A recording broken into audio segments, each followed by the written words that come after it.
ताज्या बातम्यांसाठी ABP माझाला subscribe करा आणि बेल आयकॉन प्रेस करा। सुशांत सिंह राजपूतची गर्लफ्रेंड रिया चक्रवर्तीला ड्रग्ज प्रकरणात अटक करण्यात आली आहे। सुशांत सिंह राजपूतच्या मृत्यूनंतर 87व्या दिवशी रियाला अटक करण्यात आली। याआधी शौविक चक्रवर्ती, सॅम्युअल मिरांडा, दीपेश सावंत यांना अटक करण्यात आली आहे। अटकेनंतर रियाला वैद्यकीय तपासणीसाठी सायन रुग्णालयात नेण्यात आलं। यावेळी तिची कोविड टेस्ट करण्यात आली। तिची टेस्ट निगेटिव्ह आली असून तिला कोणताही त्रास नाही अशी माहिती समोर आली आहे। रियाची वैद्यकीय तपासणी पूर्ण झाली। सुशांत सिंह राजपूतसाठी आपण ड्रग्ज मागवत असल्याची कबुली रियानं काही दिवसांआधी एनसीबीला दिली होती। त्या आधारे ती रियाला अटक करण्यात आली। पण रिया ही सराईत गुन्हेगार नसल्यानं एनसीबीनं तिच्या रिमांडची मागणी केली नाही। पण गरज भासल्यास रियाला हवं तेव्हा यापुढे चौकशीला बोलवण्यात येऊ शकतं। रिया चक्रवर्तीनंतर आता बॉलिवूडचे अनेक कलाकार एनसीबीच्या रडारावर असल्याचं कळतंय। ड्रग्ज घेणाऱ्या 25-30 कलाकारांची नावं रियाच्या चौकशी दरम्यान पुढे आल्याचं कळतंय। त्यामुळे एनसीबी या बॉलिवूड कलाकारांची चौकशी करायची शक्यता आहे। रियाच्या अटकेनं आम्हाला समाधान मिळाले अशी प्रतिक्रिया सुशांत सिंगचा भाऊ अनुज सिंग यांनी दिली। आमचं कुटुंब याचीच वाट पाहत होतं, आम्ही खुश आहोत। रियाच्या अटकेनंतर अनेक गोष्टी उघड होतील असं अनुज म्हणाला। रिया चक्रवर्तीच्या ड्रग व्यावसायिकांसोबतच्या कनेक्शनचा एनसीबीच्या चौकशीत पर्दाफाश झाला। रियावरच्या आरोपांना पुष्टी देणारा पुरावा हाती लागल्यामुळे तिला अटक करण्यात आल्याची प्रतिक्रिया बिहारचे डीजीपी गुप्तेश्वर पांडे यांनी व्यक्त केली आहे। 3 यंत्रणा मिळून एका मुलीला त्रास देत आहेत अशी प्रतिक्रिया रियाचे वकील सतीश मानेशिंदे यांनी दिली आहे। सुशांतवर प्रेम करण्याची रियाला शिक्षा मिळाली असंही मानेशिंदे म्हणतात। सुशांतच्या मानसिक स्थितीमुळे त्यानं आत्महत्या केली असा दावाही त्यांनी केला। रियाच्या अटकेनंतर नार्कोटिक्स कंट्रोल ब्युरोची टीम सुशांत सिंगच्या लोणावळ्यातल्या फार्म हाऊसवरती जाऊन आली आहे। या फार्म हाऊसवर सुशांत रियासोबत अनेकदा यायचा असं सांगितलं जातं। त्या अनुषंगाने ही तपासणी केली गेली। सुशांत सिंह राजपूत मृत्यू प्रकरणात रिया चक्रवर्तीनं सुशांतच्या बहीण प्रियंका सिंग विरोधात वांद्रे पोलिसात तक्रार दाखल केली आहे। प्रियंकानं पाठवलेल्या प्रिस्क्रिप्शननुसारच 8 जूनपासून सुशांतला औषधं देण्यात आली। त्यानंतर 5 दिवसांनी सुशांतचा मृत्यू झाला। त्यामुळे प्रियंका आणि डॉक्टर तरुण कुमार यांची चौकशी करायची मागणी रियानं केली आहे। सुशांत सिंह राजपूतला औषधाचं प्रिस्क्रिप्शन देणारे डॉक्टर तरुण कुमार यांची दिल्लीच्या राम मनोहर लोहिया रुग्णालय प्रशासनाकडूनही चौकशी होणार आहे। रिया चक्रवर्तीनं वांद्रे पोलीस ठाण्यात नोंदवलेल्या तक्रारीच्या पार्श्वभूमीवर डॉक्टरांची चौकशी होणार आहे। सुशांत सिंह राजपूतची बहीण प्रियंका सिंगवर अभिनेत्री रिया चक्रवर्तीनं दाखल केलेल्या तक्रारी प्रकरणी सीबीआय तपास करणार असल्याचं मुंबई पोलिसांनी स्पष्ट केलं। सर्वोच्च न्यायालयाच्या आदेशानुसार रियाची ही तक्रार सीबीआयकडे सोपवल्याचं पोलिसांनी सांगितलं। राज्यातील कोरोनाची रुग्णसंख्या मर्यादित ठेवण्यात यशस्वी झाल्याचा दावा मुख्यमंत्री उद्धव ठाकरेंनी केला। यापुढे आपण गाफील राहून चालणार नसून प्रत्येक पाऊल दक्षतेनं टाकावं लागेल असंही ते म्हणाले। या अधिवेशनानं सामान्य माणसाच्या तोंडाला पानं पुसलेत अशी टीका विरोधी पक्षनेते देवेंद्र फडणवीस यांनी केली आहे। सत्ताधाऱ्यांनी विधानसभेत पुरवणी मागण्यापासून पळ काढला, कोरोनाबाबत काही उत्तर दिलं नाही, यावरही फडणवीसांनी ताशेरे ओढले। जलयुक्तच्या अपयशाबाबत राज्य सरकारच जबाबदार असल्याचं ते म्हणाले। सेलिब्रिटींचे नेते कोण आहेत हे सगळ्यांना माहिती आहे असा टोला विरोधी पक्षनेते देवेंद्र फडणवीस यांनी नाव न घेता आदित्य ठाकरेंना लगावला। सेलिब्रिटींच्या पार्ट्यांना कोण उपस्थित असतं, त्यांच्यासोबत कोणाचे फोटो असतात हे सर्वांना माहीत आहे असंही ते म्हणाले। राज्यातील जलयुक्त शिवार योजना असफल झाल्याचा ठपका कंट्रोलर आणि ऑडिटर जनरल अर्थात कॅगनं आपल्या अहवालात ठेवला आहे। 9,000पेक्षा जास्त खर्च करूनही पाण्याची गरज भागवण्यात आणि भूजल पातळी वाढवण्यात अपयश आल्याचं कॅगनं म्हटलं। अर्णब गोस्वामी यांच्यावर हक्कभंगाचा प्रस्ताव सरनाईकांनी मांडला आणि त्यानंतर अर्णब यांच्यावर कठोर कारवाई व्हावी अशी मागणी परिवहन मंत्री अनिल परब यांनी केली आहे।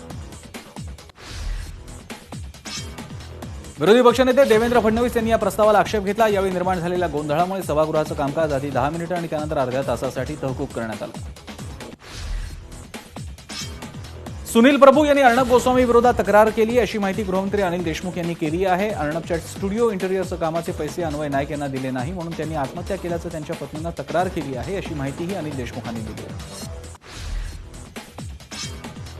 भाजपा हा साधन शुचिता पाळणारा पक्ष असल्याचं म्हणत छगन भुजबळ यांनी गोस्वामी यांच्या उद्दामपणाचं समर्थन करू नये असा चिमटा भाजपला घेतला।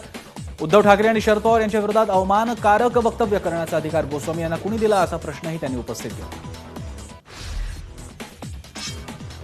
राज्य इगोसाठी नाही जनतेसाठी चालवायचं असतं असं म्हणत फडणवीसांनी सरकारला धारेवर धरलं। सरकार माध्यमांची मोस्कट दाबी करते, माध्यमांनी बोललेलं सरकारला खपत नाही असं म्हणत फडणवीसांनी सरकारवर हल्ला चढवला। यावेळी बोलताना एबीपी माझाच्या राहुल कुलकर्णी यांच्यावरील कारवाईचाही उल्लेख त्यांनी केला। विधान परिषदेत कंगना रनौत विरोधात हक्कभंग प्रस्ताव मांडण्यात आलाय. काँग्रेस आमदार भाई जगताप यांनी हा हक्कभंग प्रस्ताव मांडला. 2016 मध्ये ही नटी अध्ययन सुमनसोबत नशेबद्दल वक्तव्य करीत होती. अशी महिला राज्याबद्दल बोलते आणि अशा महिलेबद्दल हक्कभंग आणला आहे असं भाई जगताप म्हणाले. कंगना ड्रग्ज घेते असे आरोप शेखर सुमन यांचा मुलगा अध्ययन सुमन यांनी एका मुलाखतीत केला आहे. त्या संदर्भात चौकशी करण्याची मागणी प्रताप सरनाईक यांनी केली होती. त्याचीही चौकशी आम्ही करणार असल्याचं गृहमंत्री अनिल देशमुख म्हणाले.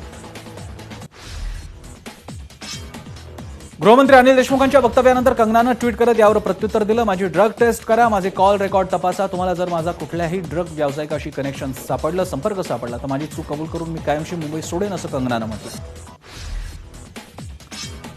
कोरोनामुळे राज्यात मृत्यूसंख्या वाढते आहे. मृतांचे आकडे लपवणं हा उपाय होऊ शकत नाही. कोरोनाबाबत राज्य सरकार गंभीर नसल्याचा हल्लाबोल विरोधी पक्षनेते देवेंद्र फडणवीस यांनी केला. कोविड, वादळ, महापूर या विषयावर सरकार बोलत नाही असाही आरोप त्यांनी केला. पुरवणी मागण्यांवर फडणवीस बोलत होते.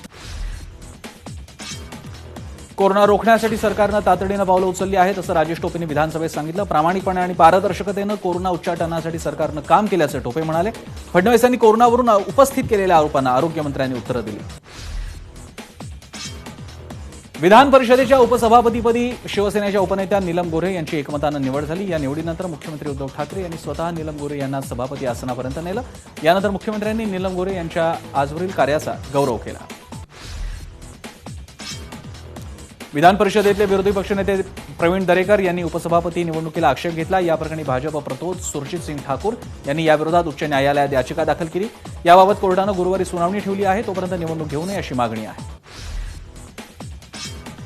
भाजप नेते चंद्रकांत पाटील यांनी विधान परिषदेचे सभापती रामराजे निंबाळकर यांना पत्र लिहिलंय. यात त्यांनी उपसभापतीपदी निवडणुकीबाबत तीव्र नाराजी व्यक्त केली आहे. विधिमंडळ सदस्यांची रिक्त पदं कोरोनाचं सावट असताना निवडणूक घेणं कितपत योग्य असा सवाल पाटील यांनी विचारला.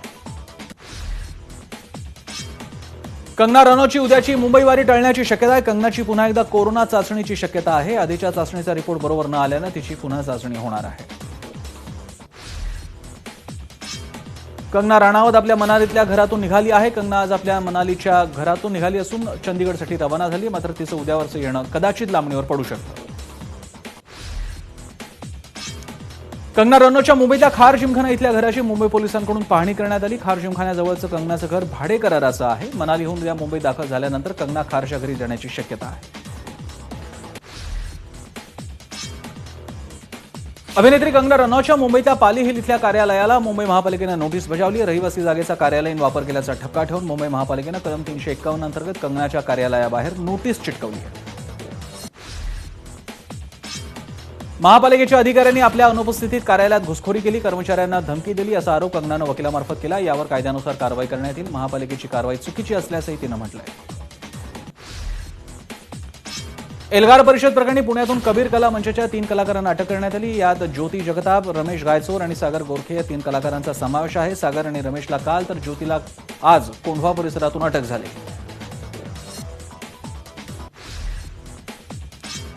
वर्धा जिल्हाधिकारी कार्यालयात आणि हिंगणघाट तहसील कार्यालयात कोरोनानं शिरकाव केला. वर्ध्याचे अप्पर जिल्हाधिकारी तसंच हिंगणघाटचे तहसीलदार यांची कोरोना चाचणी पॉझिटिव्ह आली आहे. त्यामुळे अप्पर जिल्हाधिकारी कार्यालय 3 दिवसांसाठी बंद करण्यात आलं आहे. शिवसेना पक्षप्रमुख उद्धव ठाकरे यांच्या आदेशानं शिवसेनेच्या मुख्य प्रवक्तेपदी शिवसेना नेते खासदार संजय राऊत यांची नियुक्ती करण्यात आली आहे. तसंच आणखी 10 जणांची पक्षप्रवक्तेपदी नियुक्ती झाली आहे. पालघर जिल्ह्यात भूकंपाचे धक्के बसण्याचं सत्र सुरूच आहे. आज पुन्हा पालघर जिल्ह्यात भूकंपाचे धक्के बसले. सलग 2 धक्क्यांनी डहाणू तलासरी तालुक्याचा भाग हादरलाय. आज सकाळी 3.8 रिश्टर स्केलचा भूकंपाचा धक्का बसला. भूकंपामुळे परिसरातील काही घरांच्या भिंतींना भेगा पडल्या आहेत. परभणीच्या निवासी उपजिल्हाधिकारी स्वाती सूर्यवंशीसह 3घांना लाचलुचपत प्रतिबंधक विभागाकडून अटक करण्यात आली आहे. 4.5 लाखांची लाच घेतल्याप्रकरणी त्या 3घांना अटक झाली आहे. विकास कामांसाठीचा निधी देण्यासाठी त्यांनी लाच मागितली होती. पुण्याच्या मनसेच्या महिला शहराध्यक्षा रुपाली पाटील ठोंबरे यांना पोलिसांनी अटक करून शिवाजीनगर कोर्टात हजर करण्यात आलं आणि त्यांना कोर्टानं जामीन मंजूर केला. 3 दिवसांपूर्वी त्यांनी जम्बो कोविड रुग्णालयाच्या आत विनापरवानगी प्रवेश केला होता. नागपूरच्या हिंगणा तहसील कार्यालयावर काल भाजपचे नेते चंद्रशेखर बावनकुळे यांच्या नेतृत्वाखाली मोर्चा काढण्यात आला. पुरामुळे नुकसान झालेल्या शेतकऱ्यांना त्वरित नुकसान भरपाई देण्याची मागणी यावेळी करण्यात आली. कोरोनामुळे बेरोजगार झालेल्या पुण्यातल्या नृत्य कलाकार आणि लोककलावंतांच्या वतीनं आंदोलन सुरू करण्यात आलं. डान्स क्लास, नाट्यगृह खुली करा आणि सांस्कृतिक कार्यक्रमाला परवानगी द्या, हाताला काम द्या, खिशाला दाम द्या या प्रमुख मागण्यांसाठी हे आंदोलन झालं. बुलढाण्यातल्या मेहकर शहरातल्या रस्त्यांवरील खड्डे बुजवण्यासाठी मनसेनं अनोखं आंदोलन केलं. साचलेल्या डबक्यात मासे पकडण्याचा गळ टाकून अनोख्या पद्धतीनं निषेध करण्यात आला. हे खड्डे तातडीनं बुजवण्यात यावेत, अन्यथा अधिकाऱ्यांना चपलांचा हार घालून त्यांची गाढवावरून मिरवणूक काढण्याचा इशारा मनसेनं दिला आहे. सांगलीतील विजापूर गुहागर राष्ट्रीय महामार्गावरचा विटा भेवघाट रस्ता चिखलमय झालाय. गेल्या 1.5 वर्षापासून हा रस्ता उकरून ठेवलाय. यंदाच्या मुसळधार पावसामुळे या रस्त्याची दुर्दशा झाली. पुण्यातल्या लग्नस्थळात आता वऱ्हाडी मंडळांना पंक्तीत गप्पा मारता येणार नाहीत. वऱ्हाडी मंडळींनी लग्नाच्या पंक्तीत गप्पा मारू नये असे आदेश पुण्याचे जिल्हाधिकारी राजेश देशमुख यांनी दिलेत. पुण्यातील कोरोना रुग्णांची संख्या दिवसेगणिक वाढत असल्यामुळे हे आदेश देण्यात आले. खोल समुद्रात मासेमारी करणाऱ्या मच्छीमारांना सध्या चांगले दिवस आल्याचं चित्र आहे. रत्नागिरी जिल्ह्यातून दररोज जवळपास 15 ते 20 टन मासे युरोपीय देशांमध्ये पाठवले जात आहेत. या मासळीला दरही चांगला मिळतोय. काँग्रेस नेते राहुल गांधींनी पुन्हा एकदा मोदी सरकारवर निशाणा साधला. ट्विट करत मोदी सरकारच्या अव्यवस्थापनाबद्दल त्यांनी टीका केली. केंद्राच्या ढिसाळ कारभारामुळे भारत कोविड रुग्णांच्या संख्येत दुसऱ्या क्रमांकावर गेलाय. रुग्णवाढीचा वेग नियंत्रित करण्यात अपयश येत असल्याचंही ते म्हणाले. संसदेच्या आगामी अधिवेशनाच्या पार्श्वभूमीवर सोनिया गांधींच्या अध्यक्षतेखाली काँग्रेसची आज बैठक झाली. या बैठकीत कोरोना, अर्थव्यवस्था आणि चीन सीमेवरील तणाव या मुद्द्यावर चर्चा झाल्याचं सांगितलं जात आहे. जागतिक पतमानांकन संस्था असणाऱ्या फिंच रेटिंग्सनं भारतासमोरील आर्थिक संकट पुढील काही काळ कायम राहणार असल्याचं म्हटलंय. फिंचनं प्रसिद्ध केलेल्या आपल्या अहवालामध्ये यंदाच्या आर्थिक वर्षात भारताच्या अर्थव्यवस्थेत 10.5% घट दिसून येईल असं म्हटलंय. माजी पंतप्रधान पी.व्ही. नरसिंह राव यांना भारतरत्न देण्यात यावा असा ठराव तेलंगणा विधानसभेत करण्यात आला. लवकरच हा ठराव केंद्र शासनाकडे पाठवण्यात येईल.